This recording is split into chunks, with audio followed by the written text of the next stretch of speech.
Well, hi everybody. Father Alex here. Welcome to another episode of the Godcast. I'm the vicar of St Matthew's Church in Burnley. I'm also the host of this podcast, the Godcast, and I'm also the author of Our Daily Bread from Argos to the Altar, which is available now and in all good bookshops. Do check that out. My guest today on the Godcast is Burnley and Everton football in royalty. My guest is Martin Dobson, who's recently published his autobiography, and we're going to learn a little bit about his book and about his fabulous footballing career, which took in Burnley, Everton, also Bury, and also international caps for England. So I do hope you enjoy this Godcast with Martin Dobson. If you do, then please do check out my site. Maybe subscribe. There's lots of footballers, lots of musicians, politicians, celebrities, and people from the world of church. So for now, enjoy this Godcast with Martin Dobson. Well, I'm delighted to say that joining me on the Godcast today is Martin Dobson, who is a legend of Burnley and Everton and Bury, and also a former England international. Martin, it's great to get you on the Godcast. How are you? Absolutely marvelous, Alex. Thanks very much for the invitation. Yeah, fabulous. Now you've got this book out. Yes, yeah, it's this is it. Here It's we go. double. There It's he only is. got one B this time instead of two Bs. It used to be DOBO, of course, on the terraces at Turf Moor. Um, but over the last few years, it seems that I've accumulated another B, DO double BO, but just for the book, it's DOBO. Brill. And what's that been like for you, Martin, writing that book? Has it been a nostalgic trip down memory lane? Has it brought back lots of happy memories? Well, I started it really because during lockdown, Alex, my wife told me to go and sort the garage out. There's a lot of stuff in there that could have gone to um, friends and family and other organisations as well, charitable organisations, and a lot to go to the tip. But I came across these three black boxes and I thought, what's in here? Started delving into them and I realised they were memorabilia that my mum and dad had kept me about my career. So, I mean, in those days, it was black and white photographs. It was newspaper articles and programs. Nowadays, of course, players have everything on video, don't they? So I started reading them. About 5 hours later, my wife came in and said, "Have you sorted out the garage job?" And I said, "Sorry, darling, I haven't started." He said, "Why? Why is that?" So I said, "Well, I'm going to get on the computer now, and love and respect for my mum and dad. I'm just going to write things down on the computer and take it from there." And from there and from there it happened. And has it been an exciting time, Martin? I've been fortunate. I've published a book in recent years. I remember the day the book came through the letterbox, or for the first time, and it was such an exciting time to know that your story is going to be out there, and I'm sure people will get in contact with you if they haven't already after they've read it.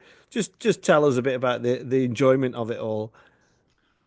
Well, I mean, it started, I think, about 3 or 4 years ago. And then you get into a situation, you're thinking, why did I even start? Because you're thinking about, uh, when you've been to 3 or 4 different clubs, obviously the mind wanders a little bit. Can you remember a lot of things or not? My wife says I've got selective hearing anyway.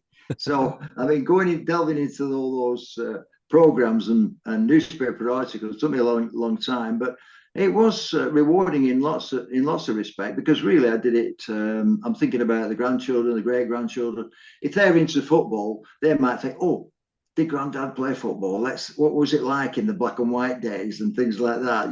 Completely different from the Premier League now. But that's one of the reasons why I did it. And I think sometimes, Alex, you've got to do something a bit scary, and it certainly is in this because you get to a situation and you think, where's it going to go? You've got to find a publisher. You've got to buy the books yourselves. You've got to sell yourselves, and you're thinking, why did I even start? But actually, when you get to the end of it, and I'm really pleased. Yeah, and people have I know Jamie Hoyland. He's told me what a modest, humble man you are, Martin. But you are one of those unique individuals that do hold a bit of a legendary status. I know you'll say that's for other people to say, but I remember seeing you in the 80s because I really started following Burnley in the 80s, and but Yes. of course you'd had this wonderful time at Burnley before. Just tell people how you actually got to Burnley. Is it right you were released on a free from Bolton Wanderers? Is that what happened? Yes, that's exactly right. I was only there at Bolton for one season. I was a one-year professional. I thought I was in good hands, Alex, to be fair, because the absolute legend, Nat Lofthouse, was the reserve team coach. And I was a striker in those days. So I thought I was in good hands, but it didn't work out then. But I learned a lot of lessons because the manager, Bill Ridding, at the end of the season, didn't even tell me to my face I've been released. He sent me a recorded delivery letter. And we've never had one of those in the household before because, of course, what happens, you've got to sign it from the postman to make sure you've received it. And I was on the deck then. It just said, thank you, but goodbye. I was released. And I was with my mum and dad then. I'll never forget the day. And my dad could easily have said, well, Martin, they're the professionals. They know what they're talking about. Obviously not good enough. Maybe it's best to do something else. And if he'd have said that then, Alex, I would have gone down another path. But he said just the opposite. He said, I think you deserve another chance, son. Why don't we get in touch with Burnley? Because they showed a bit of interest in you before you signed for Bolton. Why don't you get in touch with the manager, Harry Potts, and see if he can give us a bit of advice? And that's what he did, Alex. It's incredible. Burnley were a first division club, which of course now is a Premier League. Can you imagine trying to ring up Pep Guardiola or Jose Mourinho now? There's no chance. And Harry, he picks up the phone and he could have been, I mean, this was May 1967, could have been on the golf course. He could have been in Benidorm on his holidays. He could have been anywhere. But he picked up and my dad just said, he introduced himself. He just said, I'm Stanley Dobson. You showed a bit of interest in my son Martin. He's just been released from Bolton Wanderers. Have you got any advice? And after a few minutes, obviously I didn't hear what Harry said, but he put the phone down and he said, Martin, you've got a 2-week trial at Burnley. And I thought, wow. Straight away, Alex, I put my tracksuits on straight away. I lived in Rishton and I just ran. I ran in the park. I ran all over the place. I got up every day at 6:30, 7 o'clock in the morning again, because I had to be as fit as anybody there because I've only got 2-week trial. And this is first division players, not second division. And that's how it started. And getting down to Burnley was just a completely different scenario for me. Wonderful players. And the two guys, actually, Harry Potts and Jimmy Adamson, were just incredible. To me, they were the best ever because Harry was the enthusiast, smile on his face every time coming in for training. It's like in middle of winter and around these parts, freezing cold, blowing a gale and all this kind of stuff. And one of the lads, because we just had tracksuit tops on in those days, and one of the lads said, hey, Gaffer, can we not have any tracksuit bottoms? And Harry said, listen, son, just run around a bit more, you'll soon get warm. And it was fantastic. And Jimmy Adamson as a coach, he had no equal. It was all about two-touch football, control the ball, pass and move. And I loved every minute of it. So the 2 weeks went into 4 weeks. And at the end of those 4 weeks, I went to Jimmy and I said, Jimmy, do you want me back on Monday? And he said, of course we want you back, Martin. I said, well, the trial period finishes today. It's on Friday. He said, go and see the manager. He's got a contract for you. Oh, Alex, I was running in the wrong direction. I was running to the corner flag. I didn't know where the manager's office was. And Jimmy gets on his whistle. Martin, it's on the halfway line because you're training on the turf pitch that last day. And I knock on his door, Harry, and he says, come in, son, you've done well.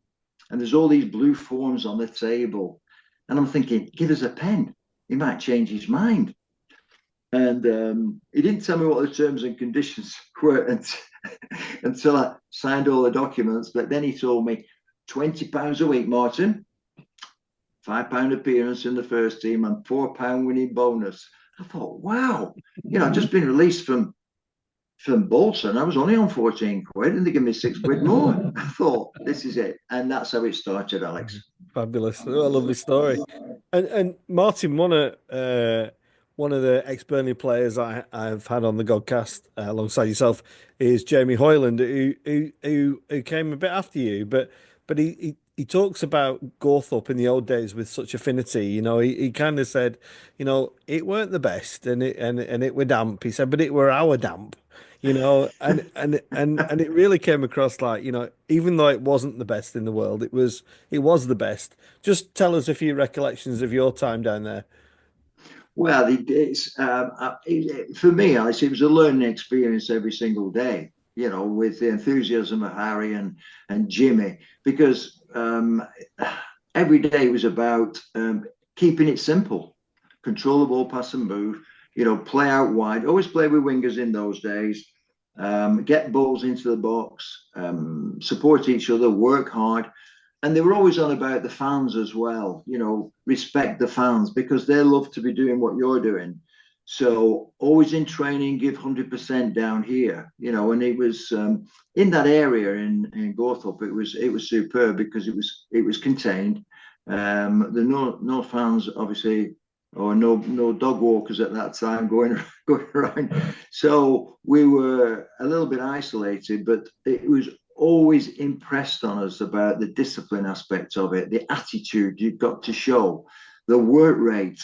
You know, you might not be playing brilliant every game, but you can put the effort in, and that's when the fans will respect you. So every day was so important, and the information that we received was just unbelievable. Yeah. And what about when Everton came calling, Martin?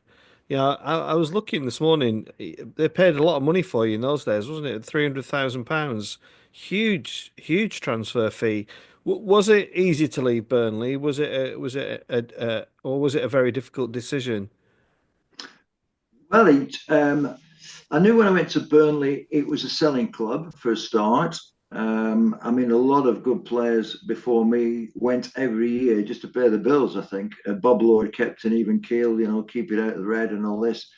When you think about Ralphie Coates, who was a super player, 190,000 to Tottenham, and before me, it was Willie Irving and Dave Thomas went, you know, to Queen's Park Rangers for 160. And it was Willie Morgan, of course, went to Manchester United. So it seemed like somebody had to go every season. I was captain at the time. The season before, 73, 74, they had a really good season. Got to the semi final of the FA Cup against Newcastle and finished sixth in the league. And there's a lot of speculation about me because I've played for England as well. I've got some England caps under my belt. And as I say, that weekend, I was told to report to the chairman's office at Turf Moor, Bob Lord. So I went down there. It's a Monday morning. I'll never forget.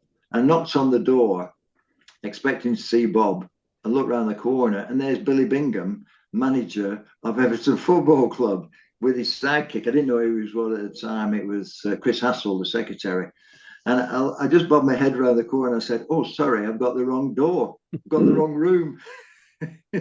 and Billy said, "Oh, no, Martin, come on in. We'd like to have a chat." And I knew nothing about it. And I just sat there and I thought, I was excited, I was shocked, all the emotions in the world. I hardly said a word, but I realized after 5 minutes with Billy talking, it was a done deal. Yeah. And I didn't know what the figure was. It was, in the end, it was a cash record fee, £300,000. And I actually, I put the two things together, Alex, after that, because Burnley were just building a new stand. It's called the Bob Lord stand. And guess how much that cost, that Bob Lord stand? What a surprise. It was 300,000. So probably Bob in the board meeting the before is saying, now then, we need to pay for this stand. Have we got anybody who's worth 300,000?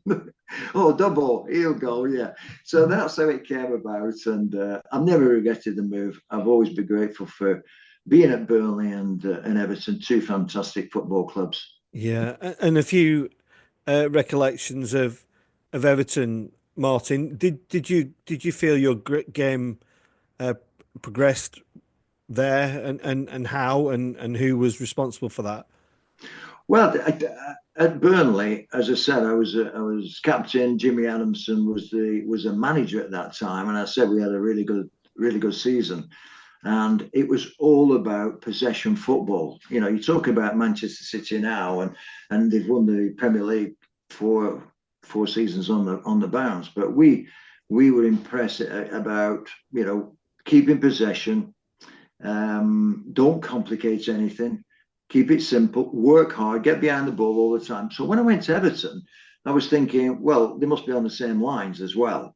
All this kind of stuff. Because before I came along, it was the triumvirate of Howard Kendall and Bowley. Mm. And it was a fantastic midfield, wasn't it?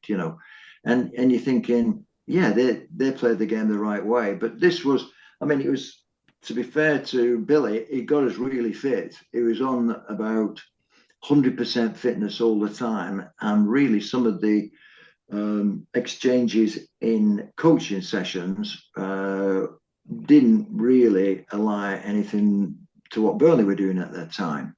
It was on about getting back behind the ball very quickly and a lot of long balls as well. But that first season, we almost won the Premier League, or sorry, the first division as it was then. We just missed out by 3 points. So we were successful in one respect, but as far as entertaining the fans or scoring goals, maybe not as much.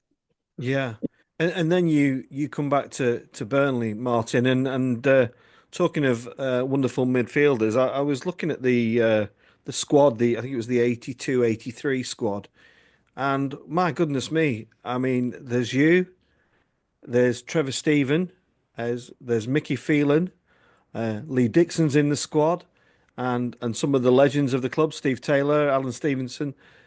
That was, and I remember that season. I particularly remember the Sheffield Wednesday FA Cup match at Turf Moor where the ground was absolutely bouncing.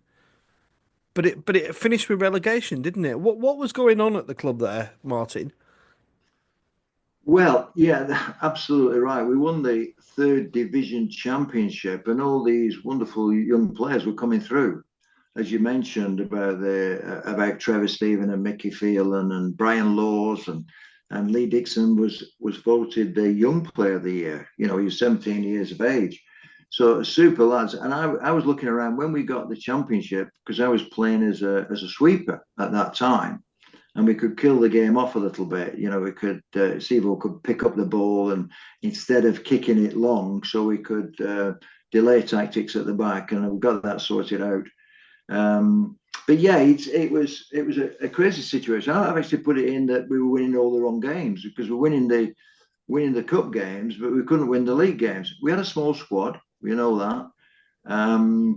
And those exceptional young players, as I said, Alex, I looked around at those and I think, well, Burnley Football Club's going to be in good hands for the next 10 years if we keep these lads together. Because there's Billy Hamilton as well, But if you're talking about Trevor, you're talking about Brian Laws, and you're talking about Lee Dixon, and wow, what wonderful players. Vince Overson as well, young centre back as well, and Billy Hamilton up the top.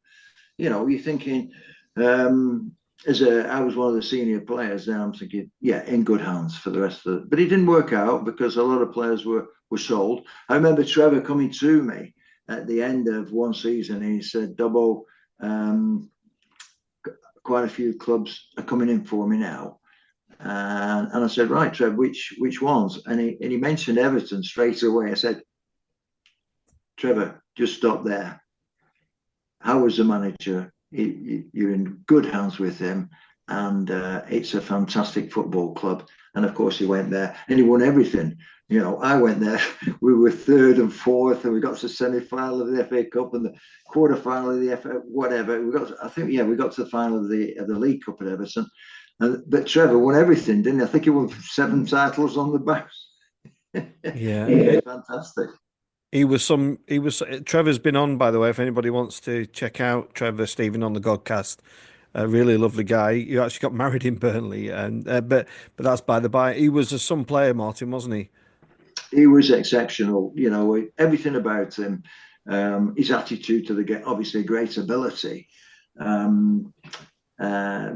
his personality as well, his work rate. I mean, there's one time I've got to say, Alex, I was in the gym because I was getting a bit crinkly then. I was 34, 35 years of age. I have to warm up in the gym. There's only me in there, and Trevor comes in, and he looked. Wow, he had a baggy shirt on, a baggy shorts. He had his socks rolled down, and I said to him straight away, I said, Trev, come on, stick your chest out, shoulders back, socks up, and all that. He says, what's all that about, Dubbo? I says, well, look smart, think smart, play smart. And every time I see him now, he comes over to me and says, Dubbo, look smart, think smart, play smart.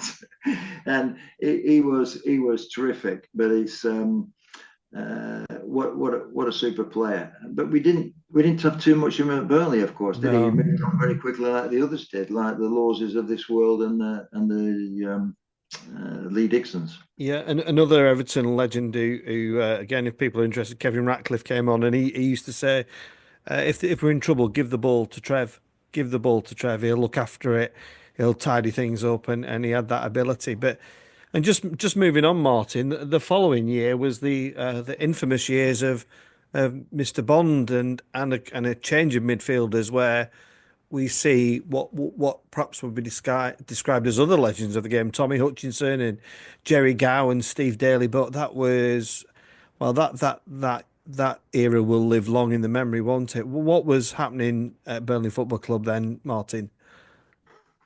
Well, I'd like to know what was happening, because John Jackson had taken over as the chairman, and John Bond came in. It was my last season at the club anyway. Um, my contract ran out at the end of the season, but there was a lot of the young players who were coming up to me. I was captain then, and a lot of young players were very disappointed in what was happening with the management team then, because all they were getting from them, instead of enthusiasm and praise or a positive approach, it was just criticism. And they were getting, and they were coming up, and they had tears in their eyes because they loved Burnley Football Club. And as a senior pro, I was trying to advise them and say, listen, it's difficult at the moment, but come in, try and get a smile on your face, work hard, because things change very quickly in football. But they were so down. I remember Lawsy coming in to me, and he was in tears. I think he went to Huddersfield Town in the end. Of course, Lee Dixon was released the following season. They're wonderful young players. But it was tough for me as well because he didn't play me at the start of the season. It was all criticism as well. So I had words with him, on the pitch, in front of all the other players, and I told him exactly what he was doing to this football club. He was destroying it. And I didn't swear, I didn't shout at him, but I said my piece to him. And then I didn't play in the first game against Hull City. They got beat 4-1. But then I was in for the rest of the season. It's fascinating listening. It kind of my memory's just kind of whirling up there, Martin. But just, I mean, this time's whizzing by, and I'm mindful we've only got so long. But just just want to talk about the Burnley and Everton connection. There's so many links down the years when I think about it. The likes of yourself, Adrian Heath, Tony Grant. More recently, Gaza, even Paul Gascoigne played for both clubs, and then more latterly, Michael Keane, Tarkowski, and Sean Dyche. If we're bringing it up to the modern day, and I'm one of those, Martin, I won't have a bad word said against Dyche because he really did. Yeah, I know Owen Coyle said he took us to the promised land, but Yes.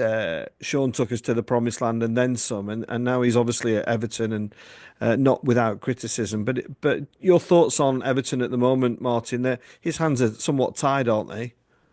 Well, Sean, to me, has done an absolutely brilliant job. It's been a very difficult 2 or 3 seasons for everybody at Everton, and of course they've had to sell 3 of the best players. For instance, Richarlison and Iwobi.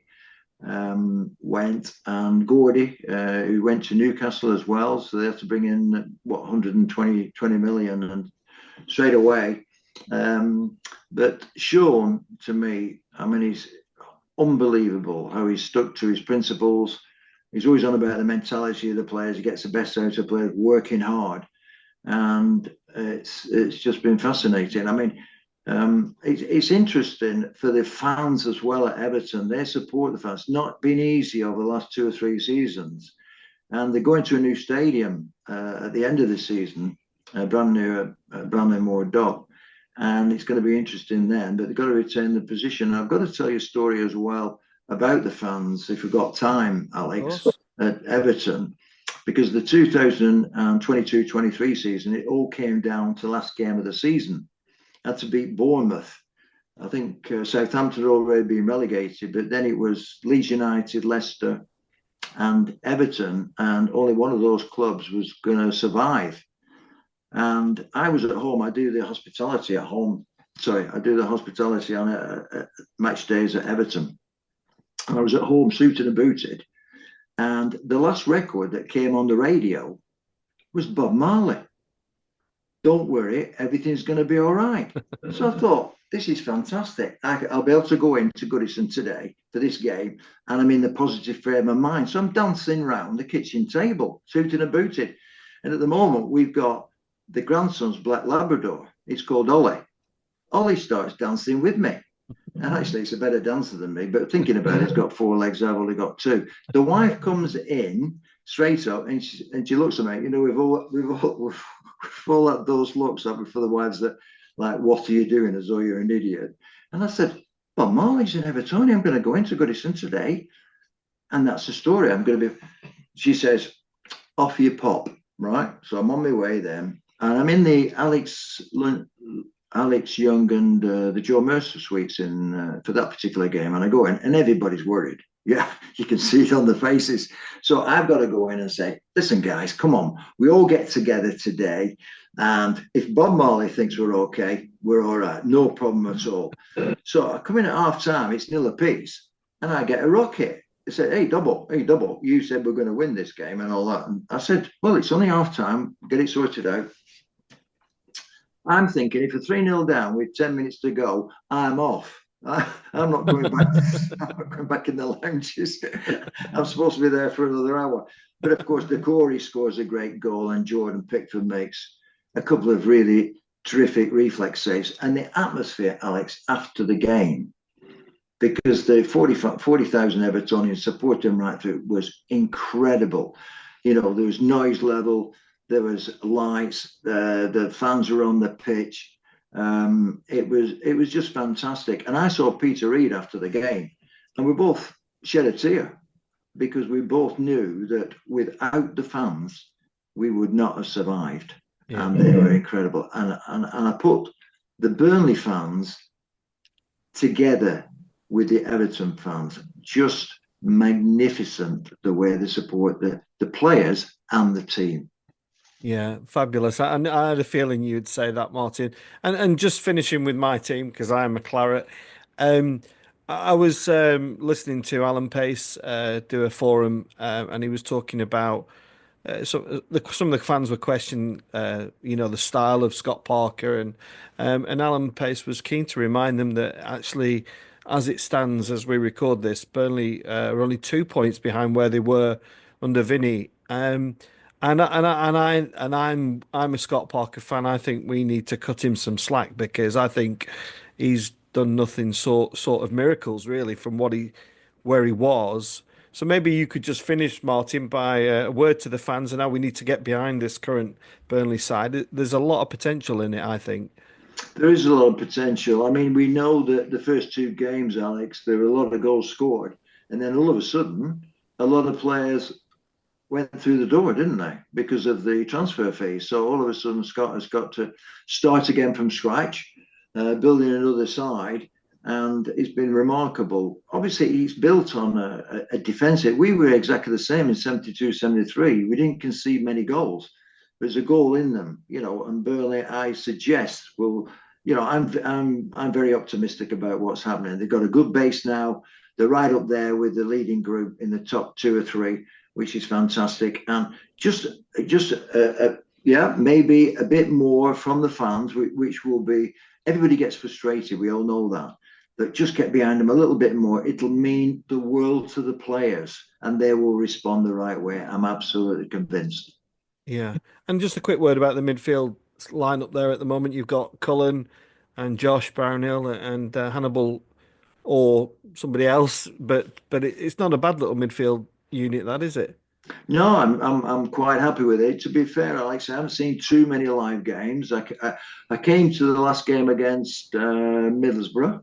Yeah, it's nearly blown away. But I watched the game from inside, and so the conditions weren't great. But that's what happens right throughout the season. There's going to be trials and tribulations. There's going to be injury situations as well. But everybody gets them, don't they? Bad luck maybe, or contentious decisions from referees and all this and injuries. But eventually, I can see the lads seeing it through. But it's going to be a tough ask for everybody. But it's the togetherness that I've always found at Burnley Football Club at Turf Moor, and keep together, keep it strong, and keep it positive. And I'm sure the lads will get the rewards at the end of the season. Yeah, Martin, thanks so much. I don't want to blow smoke up the proverbial, but it's a real honour for me to have a chat with you. You are one of Burnley's greatest players, and I'm so pleased that you agreed to come on.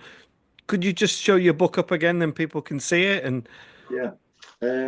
I had a bit more hair in those days, Alec. here he I don't comes. know. Can you see that? Is that all A right? bit more, a A lot bit of hair more up there. here. There he is. There's the Yeah. face. Yeah, There's the face. a bit more hair. And Martin's out and about doing book signings at the Burnley Library and in Cone. So is it in the club shops, Dobbo? Yes, it's in the club shop now. Yeah. So the lads can have a browse through there. I went the other day. Can't remember because there's been so many things going on. I think it was on last Friday or last Thursday. I'm not quite sure. But yeah, it's in the club shop now. Yeah, fabulous. Well, it'd make a great Christmas present. And with that, Martin, thanks for coming on the Godcast and have a great Christmas. Thank you very much indeed. All the best. Fabulous. Fabulous. Thank you, Martin.